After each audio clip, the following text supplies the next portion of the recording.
গোৱালপাৰাত এছটিএফৰ সহযোগত নিয়াৰ অভিযান উগ্ৰপন্থী সংগঠন জইচ-ই-মহম্মদৰ লগত জড়িত সদস্যৰ সন্ধানত নিয়াৰ অভিযান টুকুৰা বৰপাহাৰ গোবিন্দপুৰ আদি অঞ্চলত অভিযান চলাই গ্ৰেপ্তাৰ কৰে চাহানুৰ আলম নামৰ এজন যুৱকক বৰ্তমান বিভিন্ন প্ৰান্তত নিয়াই চলাই আছে অভিযান জইচ-ই-মহম্মদৰ সৈতে সম্পৰ্ক ৰখাৰ অভিযোগত গ্ৰেপ্তাৰ কৰা হৈছে এই যুৱকজনক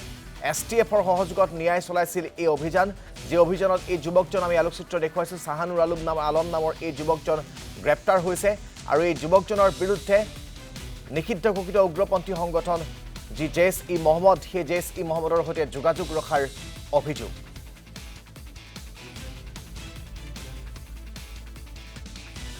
আমি গোটেই অভিযানটো সন্দৰ্ভত আপোনালোকক সবিশেষ জনাম আমাৰ গোৱালপাৰাৰ সাংবাদিক বিশ্বজিৎ দাসৰ জৰিয়তে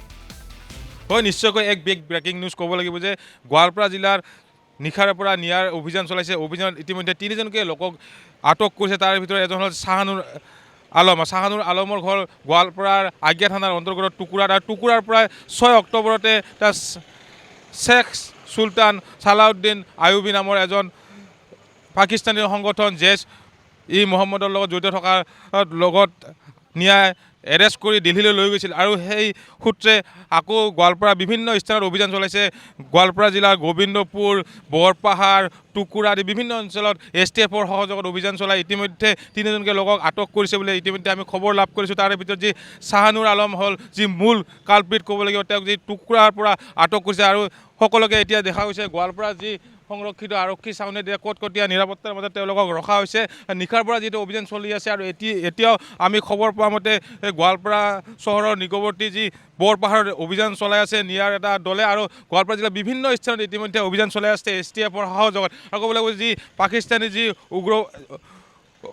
নিষিদ্ধ যি উগ্ৰপন্থী সংগঠন জইচ-ই-মহম্মদৰ লগত জড়িত থকাৰ সন্দেহতে তেওঁলোকক আটক কৰিছে আৰু টুকুৰাৰ পৰা যি 6 অক্টোবৰত যি এই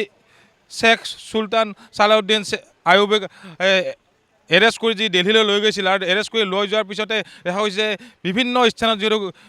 ন্যায় অভিযান চলাই কালি নিশাৰ পৰা চলাইছে আৰু নিশাৰ পৰা চলাৰ পিছত তিনিজনকে লোকক আটক কৰি হেনে এতিয়া যি গোৱালপাৰা আৰক্ষী চাউনিৰ এতিয়া কটকটীয়া নিৰাপত্তাৰ মাজত দেখিছে ভিডিঅ' জানিছে সামগ্ৰী দৃশ্য পৰিণামৰ দৰ্শকক দেখুৱাইছে ক'ব লাগিব যে এতিয়াও নিয়াৰ অভিযান চলি আছে বুলি ইতিমধ্যে আমি খবৰ লাভ কৰিছোঁ বৰপাহাৰৰ অঞ্চলত আৰু গোবিন্দপুৰ অঞ্চলত আৰু টুকুৰাৰ পৰা চাহানুৰ ইছলাম নামৰ যি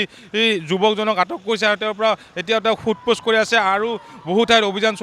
চলিব বুলি ইতিমধ্যে আমি খবৰ লাভ কৰিছোঁ আৰু বিভিন্ন স্থানত ইতিমধ্যে যিটো অভিযান চলি আছে আৰু বহুতো লোকক আটক কৰাৰ সম্ভাৱনা আছে বুলি আমি জানিব পাৰিছোঁ এয়া ভিডিঅ' জানিছে দেখুৱাইছে এয়া হ'ল গোৱালপাৰা আৰক্ষী চাউনিত কটকটীয়া নিৰাপত্তাৰ মাজত এতিয়া আটক কৰি ৰাখিছে তিনিজন লোক তাৰে ভিতৰত মূল কালপিত হ'ল যি চাহানুৰ আলমক গোৱালপাৰা আগিয়া থানাৰ অন্তৰ্গত টুকুৰাৰ পৰা আটক কৰিছে আৰু টুকুৰাৰ পৰা আটক কৰিছিলে 6 অক্টোবৰৰ দিনা বিশ্বজিৎ আপোনাক এই মুহূৰ্তত ধন্যবাদ জ্ঞাপন কৰিছোঁ।